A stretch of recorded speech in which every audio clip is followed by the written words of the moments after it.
Olá pessoal, eu sou Pedro Brandão, professor de língua portuguesa formado pela PUC do Rio de Janeiro.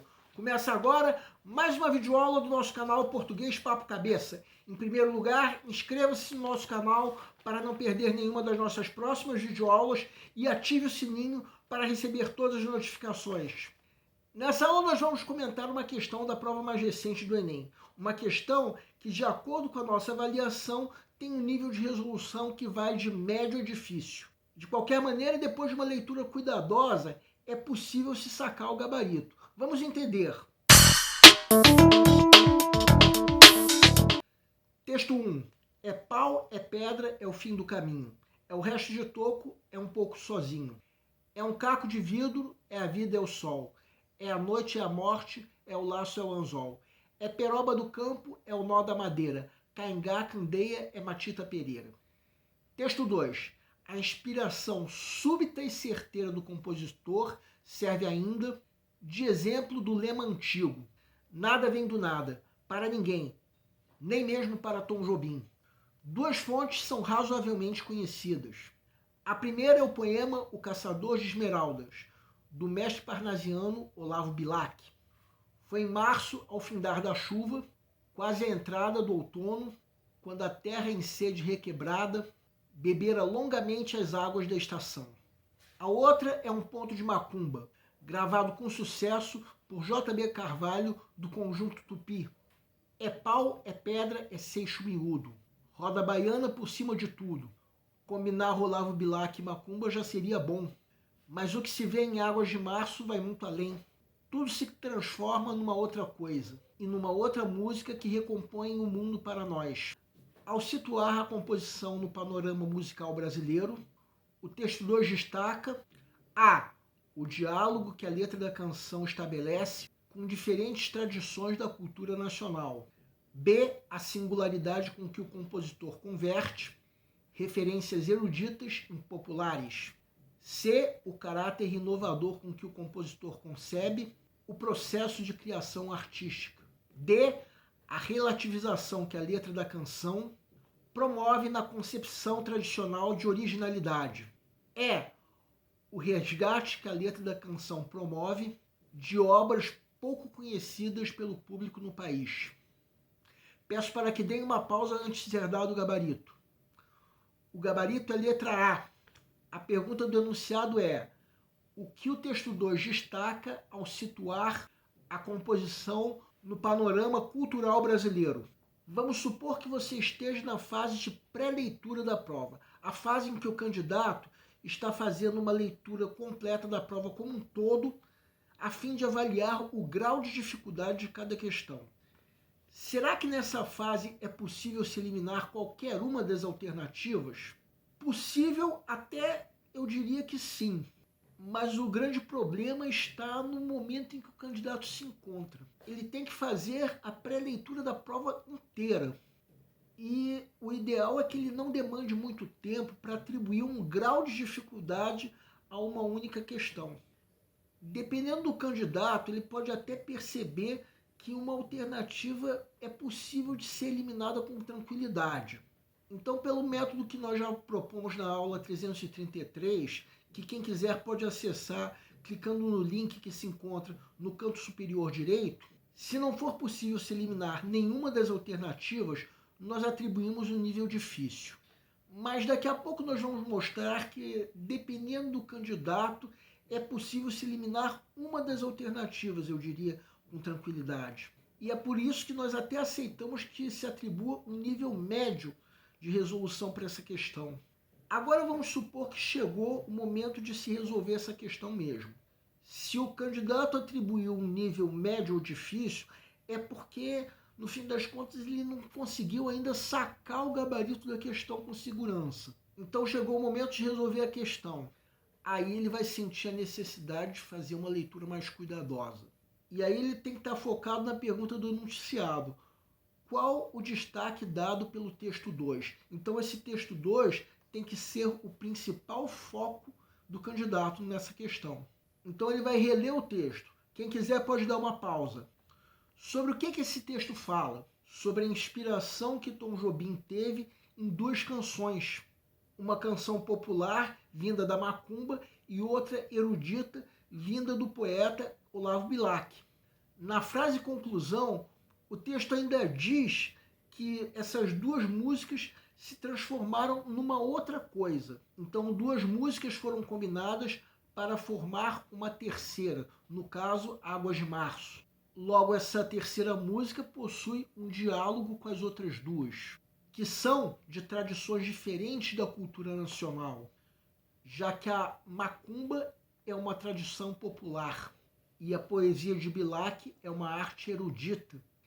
Então, a única alternativa que responde corretamente a pergunta do enunciado é a alternativa A, que fala tudo isso que eu acabei de falar, em outras palavras, de forma resumida. Agora vamos entender o que está errado nas outras alternativas. As alternativas B, C e D cometem o erro da extrapolação, que é a geração de ideias que estão ausentes no texto.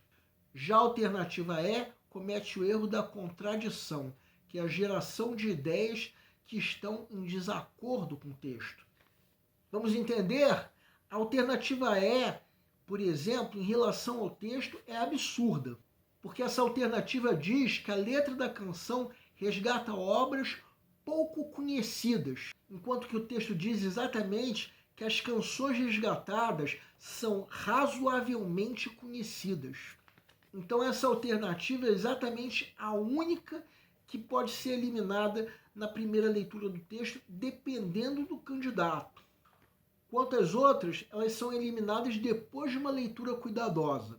A alternativa B comete o erro da extrapolação, porque, pelo menos de acordo com o texto, Tom Jobim converteu uma referência erudita em popular, mas não referências eruditas, no plural, como diz essa alternativa.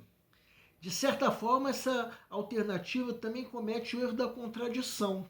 Afinal de contas, essa alternativa fala de uma singularidade com que Tom Jobim fez a mencionada combinação, enquanto que o texto fala exatamente que nada vem do nada, nem para Tom Jobim. Então, essa ideia da alternativa B, o candidato pode até concordar de acordo com o que ele conhecer da obra de Tom Jobim. Só que isso não está de acordo com o texto.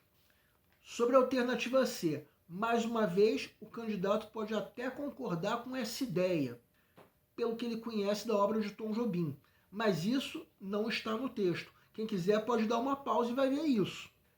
A alternativa D, a mesma coisa. Trata-se de uma ideia que está simplesmente ausente no texto. Quem quiser pode dar uma pausa. Então, a única alternativa que responde corretamente a pergunta do enunciado é a alternativa A.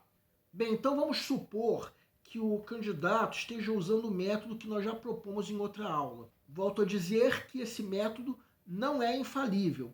E volto a dizer também para você desconfiar de qualquer método que se diga infalível, porque não existe isso. Mas vamos supor que o candidato esteja usando esse método que nós propomos. Na fase de pré-leitura, a tendência é atribuir um nível médio ou difícil de resolução. Afinal de contas, a única alternativa que pode ser eliminada com tranquilidade nessa fase é a alternativa E, e isso dependendo do candidato. E mesmo assim, a fase de pré-leitura é um momento em que o candidato não pode demandar muito tempo para atribuir um grau de dificuldade para uma única questão. Então, de acordo com o nosso método, nós devemos atribuir para essa questão um nível médio ou difícil. De qualquer maneira, se o candidato estiver usando o nosso método, ele vai começar resolvendo as questões mais difíceis. E aí, o que vai acontecer quando ele chegar a essa questão? Ele vai ler o texto mais atentamente e vai conseguir sacar tudo isso que nós já comentamos, começando pelo próprio gabarito da questão. E por aí nós já conseguimos imaginar a economia de tempo que esse candidato vai conseguir fazer. Ele vai aumentar a chance de ter uma fase de revisão mais tranquila. E nessa fase, ele nem vai precisar rever essa questão, porque já foi possível se sacar o gabarito, ainda que depois de uma leitura mais cuidadosa. O nosso canal Português Papo Cabeça antigamente se chamava Aprenda a Língua Portuguesa. Cada vez mais nós estaremos focados em vocês que estão movendo a roda da história para que seja criado um futuro melhor para todos. Então, o nosso foco principal continua sendo os vestibulandos, que terão no nosso canal uma fonte importante de estudo de língua portuguesa, onde nós ensinaremos os recursos da nossa língua para que possam escrever de forma adequada, entre outros textos, a redação do vestibular. Em segundo lugar, para que possam interpretar textos de forma adequada, não apenas numa prova de vestibular ou concurso, mas também na leitura de textos que ajudarão vocês a se manterem atualizados. Pensando que na prova de vocês também são cobradas questões de atualidade. Cada vez mais nós teremos no nosso canal um Papo Cabeça. Ensinaremos nossa língua sim, mas de forma a estimular a inteligência que nasceu dentro de vocês e que precisa ser estimulada. E a nossa missão continua sendo melhorar cada vez mais. Então vocês podem usar tanto o nosso e-mail quanto a nossa fanpage do Facebook para fazerem qualquer comentário, elogio, crítica ou até reclamação sobre as nossas videoaulas. E vocês também podem usar tanto o nosso e-mail quanto a nossa fanpage do Facebook para pedirem para esclarecer qualquer dúvida que vocês tenham sobre a matéria. E nós agradecemos a todos vocês que estão assistindo nossas videoaulas, em especial nós agradecemos a todos vocês que estão compartilhando nossas videoaulas com outras pessoas. Muito obrigado porque vocês estão ajudando o nosso canal a ser feito. Muito obrigado e aguardem nossa próxima aula.